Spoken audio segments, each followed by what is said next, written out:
All right, in this Come Follow Me episode, we are covering Alma chapters 53 to 63, 11 chapters that we're going to try and put into one episode here.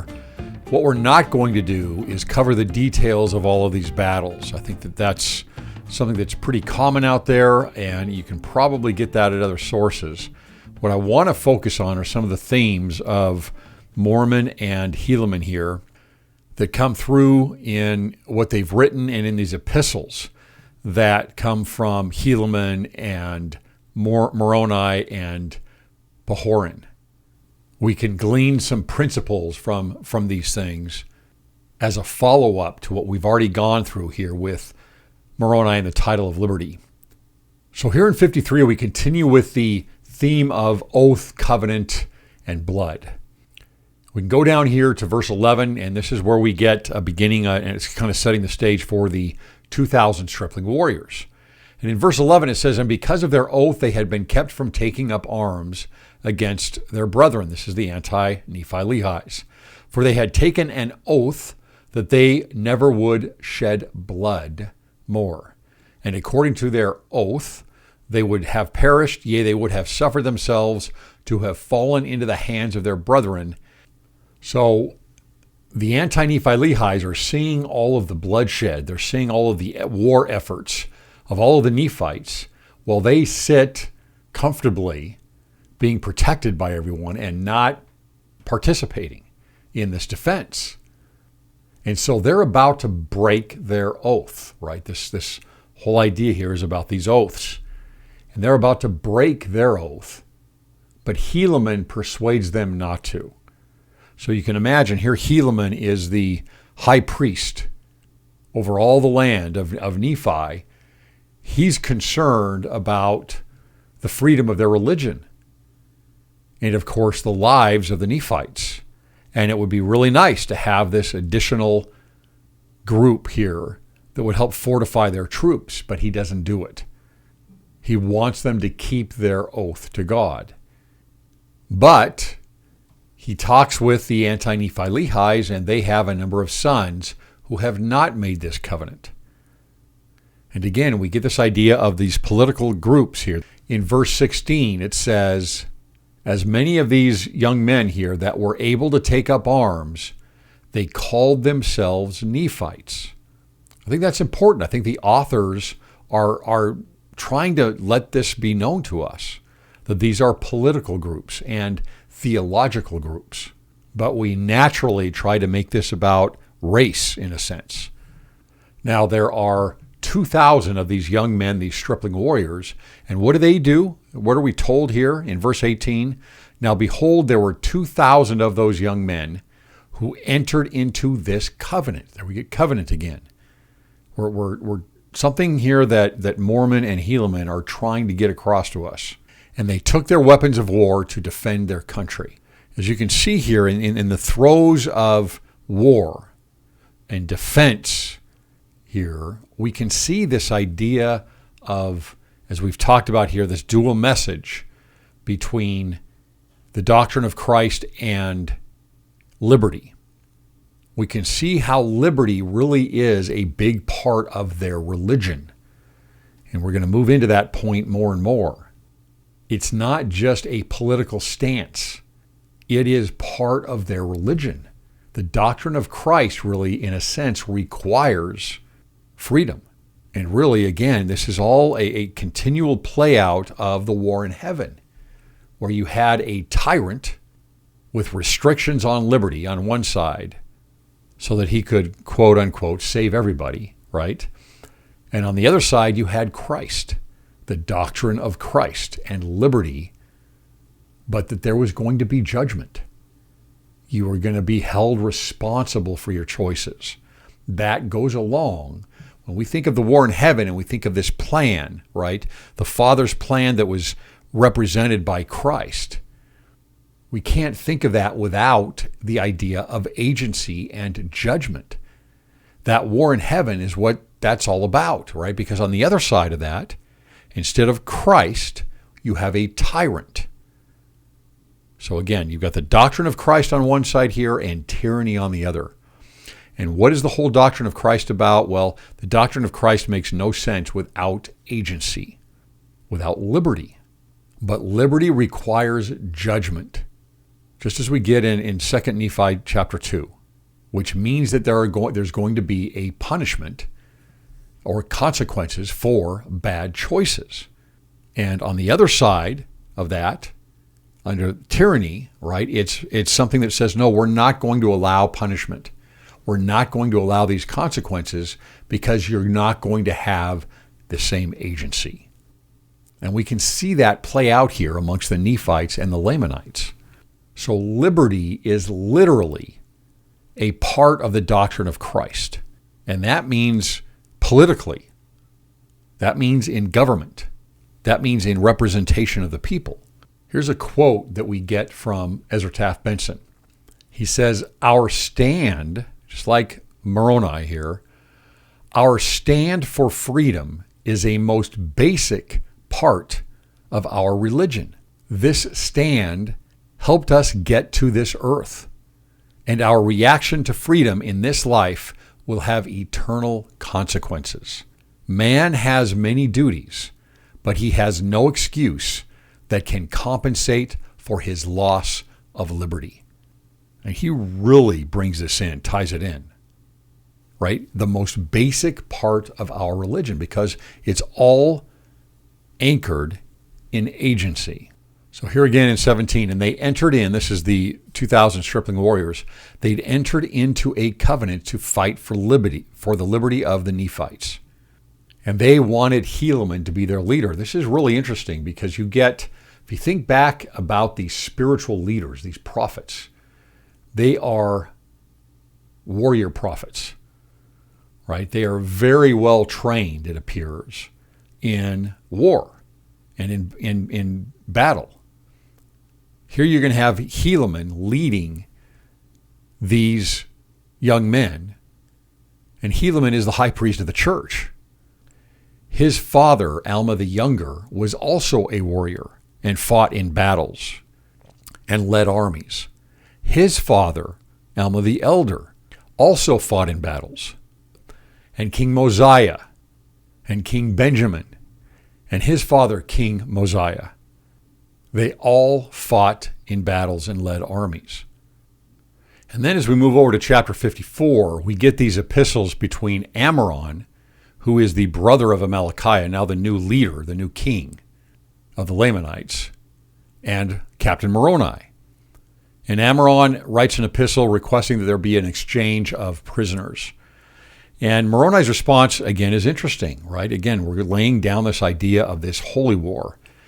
He says here in verse 8, but as ye have once rejected these things are the things of the church, especially the doctrine of Christ, and have fought against the people of the Lord, right? And he's saying, you are no longer of the people of the Lord. Remember, Ammoron and his brother Amalickiah would have rejected the doctrine of Christ, would have rejected the church, and they're trying now to destroy the church.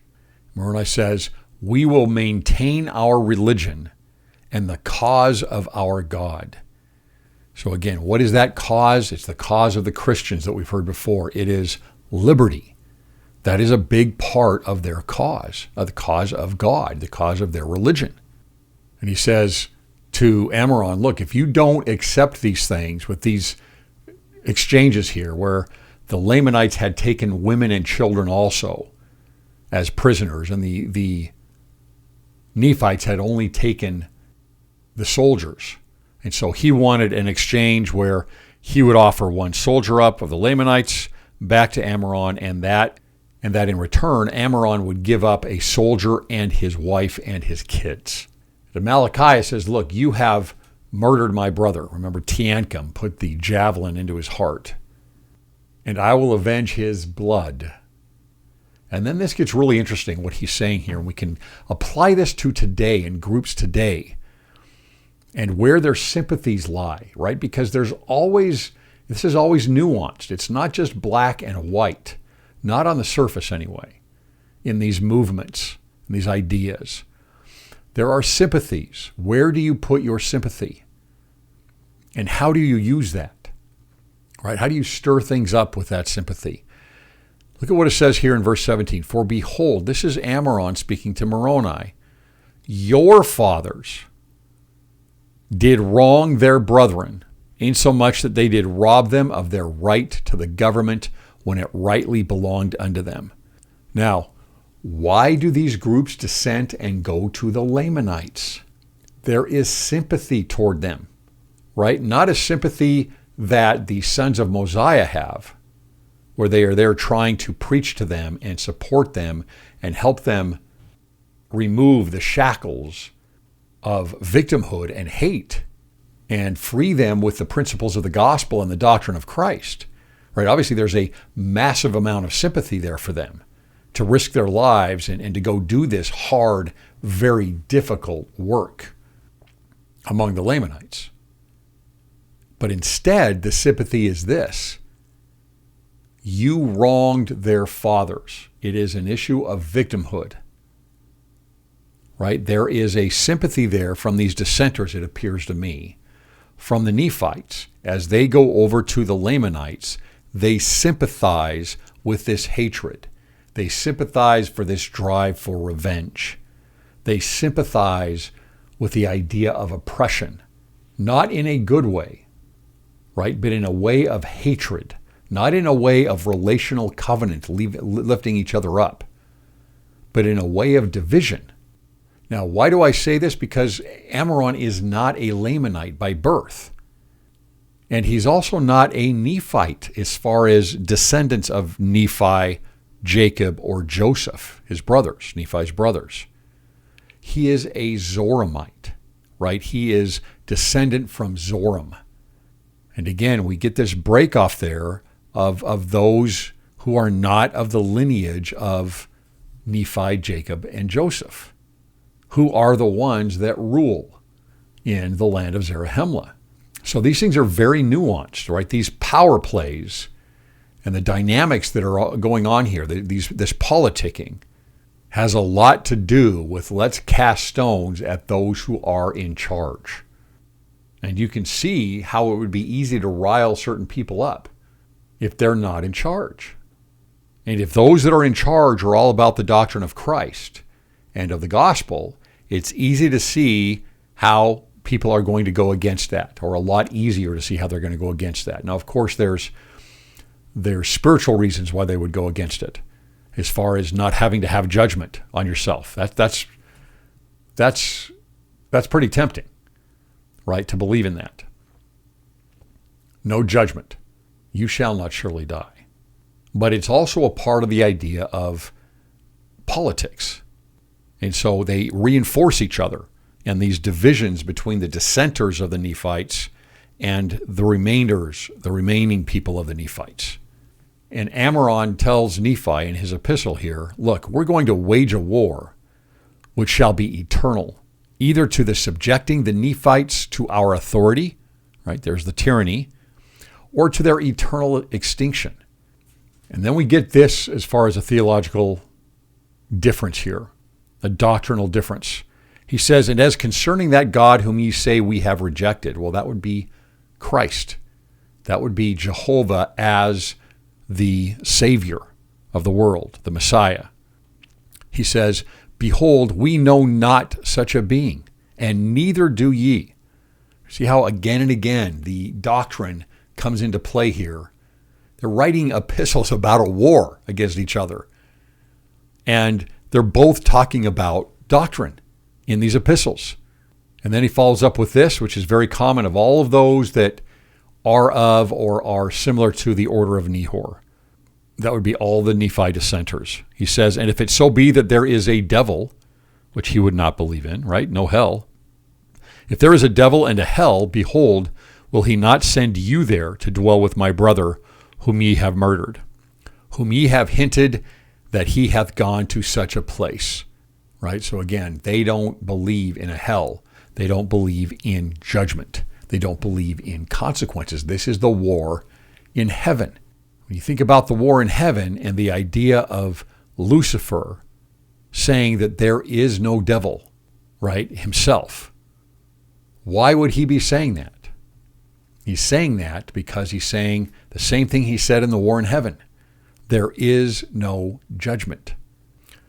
So Moroni is furious over this attitude from Ammoron because he knows that their sole objective is to conquer them and to put them under tyranny and to destroy their church. Ammoron can say all these things about his brother. He can talk about these wrongs that have been made to the fathers by Nephi and Joseph and Jacob in sympathy aligned with the Lamanites. But again, all he's doing is pulling up these sympathetic causes as he's out trying to conquer them. And you can see how those two things are conflated. We see that all the time even today, right? It is a wolf in sheep's clothing. And so Moroni decides on a strategy here. And by the way, this is interesting because Moroni over and over and over again goes to strategy, real sound strategy to fight off the Lamanites. And if he wouldn't have done this, it would have never worked, right? They never would have fought off the Lamanites and Amalekah and Ammoron without strategy. We might apply that to ourselves. How is it that we would use strategy to fight off attacks on our faith, on our church? I think that's a good question. Now, the Nephite prisoners were held in a place called Gid, and they had these Lamanite guards surrounding them and watching over them. And so Moroni's strategy here is to send over one of those servants of the king of the Lamanites that were chased out at the time of Amalekah, when Amalekah's men killed the king and said it was one of the servants. Remember, they all ran over to the people of anti-Nephi Lehi and joined with them. And this servant of the king of the Lamanites, his name is Laman. And they send him over to the guards of the city of Gid. And by the way, why are they sending him? Well, because he's going to know their ways. He's going to be able to talk to them in a way that, hey, this really is one of our guys, right? So they send him over with wine. And we might think to ourselves sometimes, this just seems too easy that they're able to do this. Come on, they bring him over wine and they get drunk and then they're able to get everybody out. But we want to go over a couple things here to consider. So he's able to kind of rub shoulders with these guards and talk to them. And he might bring up things from the past and history. And then the guards say, look, we're really glad you brought this wine because we are weary. Now, why would wine be an important thing if you're weary? Think about this. There's a high stress level every single day. They are exhausted every single day on both sides of this battle, of this war. And so wine is a way to increase morale. It would, right? Wine would increase morale. Wine gets rid of some of the pains, emotional, physical, everything. And it's a very important part of war, anciently. You would never anciently go into war without alcohol. You just wouldn't do it. So, little reverse psychology here. Laman says to the guards, no, let's just hold on here until we go to battle against the Nephites. What an interesting statement. Why would you need the wine when you go to battle? Let's continue here. But this saying only made them more desirous to drink of the wine. For said they, we are weary, therefore let us take of the wine, and by we shall receive wine for our rations. This is from their leaders in the army, in the Lamanite army, which will strengthen us to go against the Nephites. They're saying, look, when we go to battle, we'll get our own rations then anyway. We want this now. So they're going to receive rations. See, the Lamanite army has the wine for rations already. So think about when you're getting ready to go to battle, you're riling up your troops, right? You're going to want them to have a little bit of alcohol. Why? Because in so many ways, it's going to remove, and I'm not talking about a moral issue here, I'm just talking about history. In so many ways, it's going to remove your inhibitions, your fear as you go into battle. And so you're going to be, not that you're drunk, that wouldn't work, but if you have some alcohol in you, enough to reduce the level of pain, of stress, of fear, right, then that's going to embolden the whole army and get them really ready to go, as long as you don't overdo it. And again, this is very common. In fact, some anciently in the northern areas of like Scandinavia, they would give drugs that would kind of make you completely crazy or berserk. And that's where that term comes from.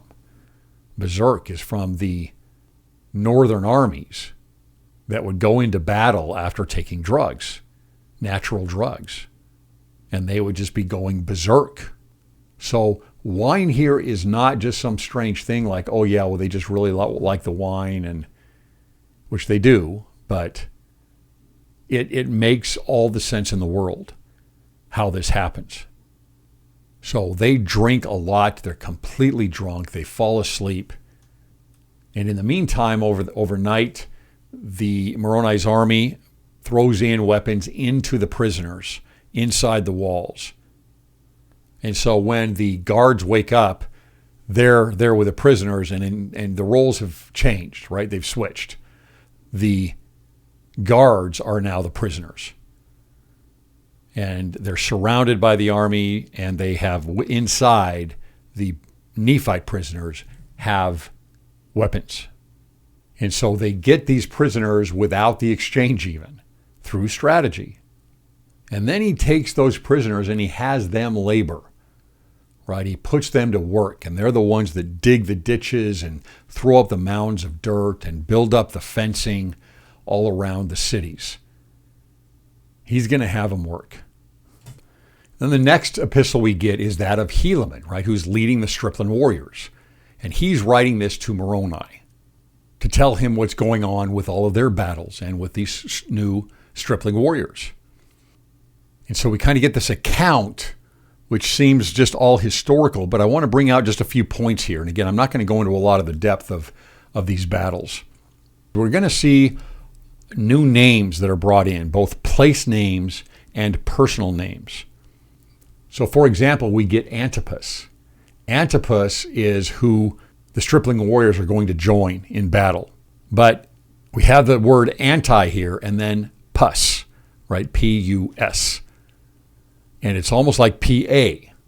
So that's the first name to notice here. We're going to get all these new P-A names, which I think is interesting because they all, not all of them, but they seem to join together here, all in these few chapters. And then when we get down here to a list of many of these cities that the Lamanites have taken possession of, one of those cities is Cumeni, right? C-U-M-E-N-I. We get these new names that are similar to Cumeni in these few chapters. Another one of them is Antipara. We had the person Antipas. Now we get Antipara, right? That P-A again. And this is where we get the famous battle, right, of the city of Antipara, where Helaman and his Stripling Warriors act as a decoy, and they run, right, and draw out the largest army of the Lamanites out of Antipara because they see that they can easily conquer them. Well, Helaman and these young men, they run, and they are marching for their lives as the army of the Lamanites pursues them. And very quickly they see, that is the Lamanite army, sees that Antipas and his army are pursuing them. And so they've drawn them out of Antipara. And we're told that Helaman and the Stripling Warriors, they're not going to turn left, they're not going to turn right, they're just going forward. They know that if the Lamanites catch them, that they're going to die, right? Because they're going to be overwhelmed by the pure number of the Lamanites. And the Lamanites don't go left or right because they don't want to get caught by Antipas behind them. And so eventually, Helaman and the Stripling Warriors realize that they're not being pursued anymore. And so Helaman has to ask these young men, "What say ye, my sons? Will ye go against them to battle?" Right? In other words, if they turn and Antipas has not caught the Lamanites, they're going to their deaths. And Helaman is saying, look, if Antipas has caught them, then Antipas probably cannot withstand on their own the Lamanite army. And so the Stripling Warriors say to him, "Father," they see him as a father figure, "behold, our God is with us, and he will not suffer that we should fall. Then let us go forth. We would not slay our brethren if they would let us alone. Therefore, let us go, lest they should overpower the army of Antipas. So regardless of the risk that they're looking at, they take courage in their faith in God. And they say here, and Helaman says, look, they've never fought, yet they did not fear death. And they did think more upon the liberty of their fathers than they did upon their own lives. Yea, they had been taught by their mothers that if they did not doubt, God would deliver them. And obviously an incredible lesson here. And so the Stripling Warriors rehearse unto Helaman all the words of their mothers, and they said, we do not doubt our mothers knew it. In other words, what they're saying is true, that they will be delivered. And so they return. They see that Antipas is starting to fall. He's actually been killed, and the army of Antipas is starting to fall to the Lamanites. The Stripling Warriors come to the rear on the Lamanites, and they end up beating them in battle. And Helaman finds out when everything's done, but behold, to my great joy, there had not one soul of them fallen to the earth. Definitely a miracle. Yea, and they had fought as if with the strength of God.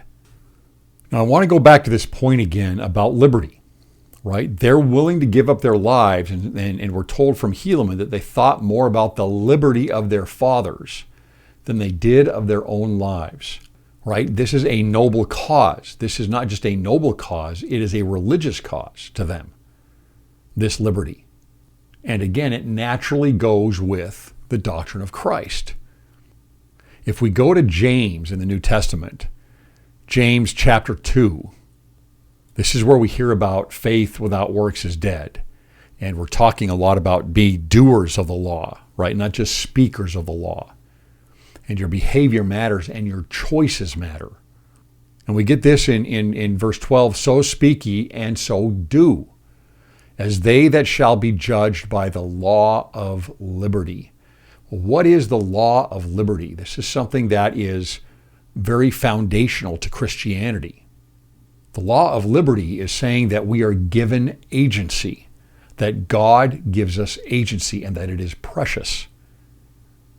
It is not something that is forced. Now, you have seen in other religions where religion is forced onto others. You have seen Christianity in history forced onto others. This is not the law of liberty.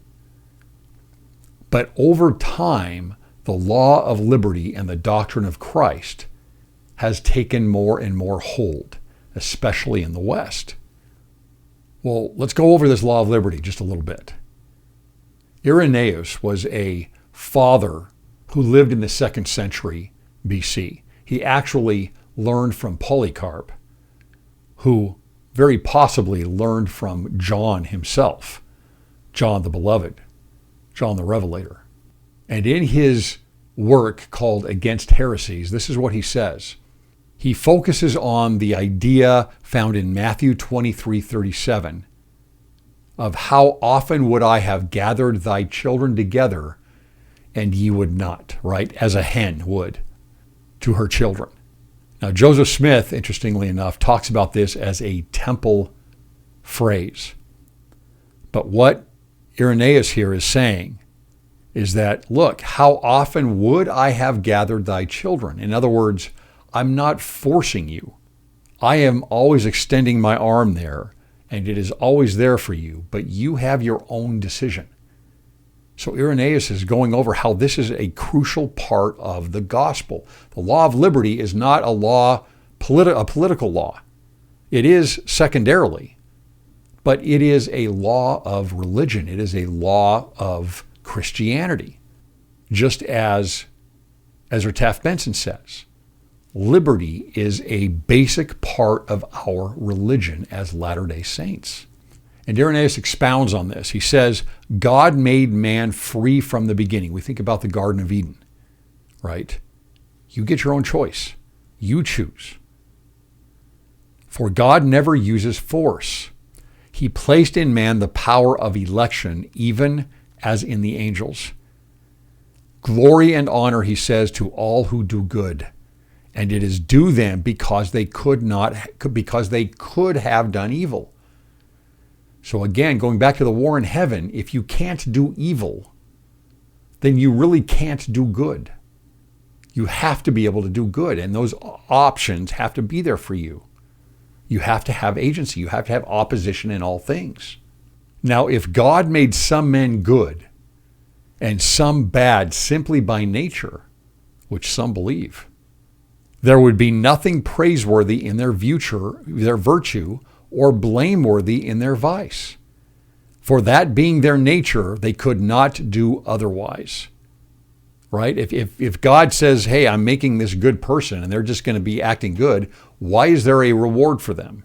That's not really true righteousness because there's no choice for them. So there has to be choice, and there has to be the ability to choose evil. You have to have that. But since to all is given equally the power of doing good or bad exactly as they choose, they are rightly praised or blamed for what they do. That is why the prophets appeal to men to do good and to shew evil.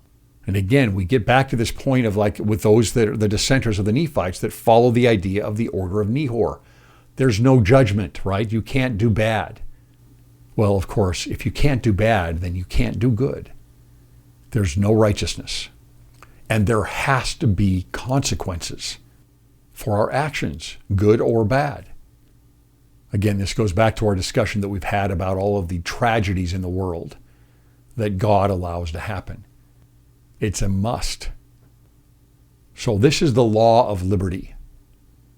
And from the time of the war in heaven and every conflict since then in all of our politics and dissensions, this law of liberty is grounded in the doctrine of Christ. Now, that doesn't mean you have to be Christian or even religious to believe in liberty. That's not what I'm saying. That's certainly not the case. But ultimately, that truth of liberty is grounded in the doctrine of Christ. It is the way it is supposed to be, which is why it is so hard to hold on to in this world. Now, the Epistle of Helaman continues over in chapter 57, and they have a battle over the city of Cumeni. And in this battle, he says about the 2060 Stripling Warriors, he says, and they did obey and observe to perform every word of command with exactness. Yea, and even according to their faith, it was done unto them. And I did remember the words which they said unto me, that their mothers had taught them. We see, obviously, that for boys and for girls, the incredible influence that a mother can have over their children. And we could probably say that without those mothers, the Nephites may have never won this war, right? Or at least they would have certainly lost a lot of their land and a lot of these cities. Now, we do get this after this battle also, going into blood here again. I think it's just interesting that this is mentioned. In 25, it says, and it came to pass that there were 200 out of my 2,060 who had fainted because of the loss of blood. To me, this is a reference. Not that it didn't happen. I'm sure it did. But it's a reference to their covenant. It's a reference to their covenant that they made when they went to battle. Nevertheless, according to the goodness of God and to our great astonishment, and also the joy of our whole army, there was not one soul of them who did perish. So they're spilling their blood over there into the covenant, and they are protected because of the covenant that was made by the Lord, in a sense, through their mothers. In chapter 58, we just get some reminders about what they're doing and what their cause is here in the battle. It is to maintain our lands and our possessions and our wives and our children and the cause of our liberty. Now, while they're fighting for this cause of liberty, they are concerned because they're not getting reinforcements. And so it says here in verse 36, and if it is not so, behold, we fear that there is some faction in the government, right? That they do not send more men to our assistance, because we know there's more men. Now, why would they have that fear? Well, the reason they have that fear is because of what they've gone over previously, right? With the kingmen and with all of the dissensions that happen over and over again. There are factions, political factions inside of the government that are vying for power. So in 59, Moroni is very happy with the success of Helaman and seeing that these Stripling Warriors had been preserved and they had been able to go back and get all of these cities back into the possession and rule of the Nephites. But then he loses another major city, Nephihah. And seeing that Helaman was not getting reinforcements, he's furious with the government. And I think it's interesting that Mormon includes this epistle because it's brutal. It's not true what's happening here, but Mormon seems to want to show Moroni's feelings on this. And he is going to go after the chief judge on this, whose name is another PA name, Pahoran. And he does not hold back.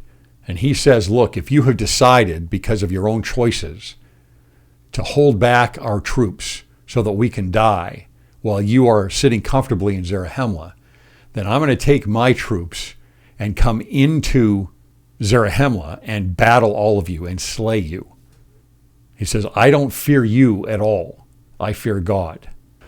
So once Pahoran receives this epistle from Moroni, he responds with his own epistle. And he says, look, I am holed up here in this city of Gideon. I've been chased out. By who? By those kingmen. Right? Again, those that want tyranny and are against the descendants of Nephi and are against the church. So they've got problems from without and problems from within right now. And these kingmen have appointed a king, and he sits now on the throne in Zarahemla. So Moroni keeps some of his troops there to guard these cities. And then he takes others and he marches into Zarahemla. So Moroni leaves some of his troops there to guard these cities, and then he takes others and he marches towards Zarahemla. And on his way, he raises again the title of liberty, that Josephite banner. And he gets a number of more men gathered together as he goes to all these villages and cities to go to war against the kingmen in Zarahemla. And he makes his stop in Gideon, which is where Pahoran is, and gathers all of the troops there to add to the strength of what he has gathered. And he heads to Zarahemla. And the man that was made king there is another PA name here. It's Pachus. And Pachus is slain in the battle, along with a number of the kingmen. And a number of the other kingmen were executed according to the law. What law is that? Well, that's a law of treason. That is still the law today in many countries, right? Death for treason, including the United States. But we're told here by Helaman or Mormon in verse 10 of 62, and thus it became expedient that this law should be strictly observed for the safety of their country. Yea, and whosoever was found denying their freedom was speedily executed according to the law. So that can be very controversial today, but if you're trying to take freedom away from the people and you are treasonous, their penalty was death. So with this battle being won over the kingmen, there's a little bit of a respite with war for some time. And remember, we're marching toward the time of the birth of Christ here. We're now moving all the way down to, by the end of this chapter, about 52 BC. So as we're going through this, think about the history of what has happened here as we get to that moment where, surprise, surprise, remember the conflict is the doctrine of Christ. Surprise, surprise, the minority of the people are going to be put to death, right? If the sign of the birth of Christ doesn't show. We shouldn't be surprised by that at all. That is not a recent phenomenon as far as the hatred at that point, at the birth of Christ, for those that believe in the doctrine of Christ. It's throughout the entire Book of Mormon that we see this. And so with this time, we get Helaman reestablishing the church again. He's able to go out, leave the battlefield, and go to the spiritual battlefield of, again, reestablishing the church. And why does he need to do that? Because the dissensions are not just political. The dissensions are from the church. He's constantly battling with this. And this is where we get the short story of Haggoth here, who leaves and creates a boat. We're told that he's an exceedingly curious man. Remember what we said curious meant? It means very skillful. right? And so he makes boats and they head off. We even get some leaders of the church saying that this was where some of the Polynesians come from. And we can't end here, even in this time of peace, without talking about more dissension. Down here in 63:14, it says, "And it came to pass also in this year that there were some dissenters who had gone forth unto the Lamanites." This is a continual stream. "And they were stirred up again to anger against the Nephites." Right, so the dissenters do this again. "And the Lamanites come down to war against the people of Moroni, and they're beaten and driven back. And this ends the 39th year of the reign of the judges over the people of Nephi." So again, we've got almost 40 years here since Nehor in year 1 of the reign of judges started to cause problems. This just never ends. How do you bring a people together of different backgrounds and heritages and beliefs? It's hard. And so this is the end of the account of Alma and his son Helaman. And to me, as I go through this again, I can't help but see that this is not a message of just how do we individually become stronger spiritually, although that's definitely there. Or how do we create a metaphor about how the strategy of Captain Moroni worked for fortifying these cities. And how do we apply that to our individual spiritual lives? I think that's a really important point. But the overriding theme, the message consciously given by Alma, Helaman, and Mormon are that of the doctrine of Christ and liberty. And liberty being a crucial, basic part of the church and of the doctrine of Christ. I'll talk to you next time.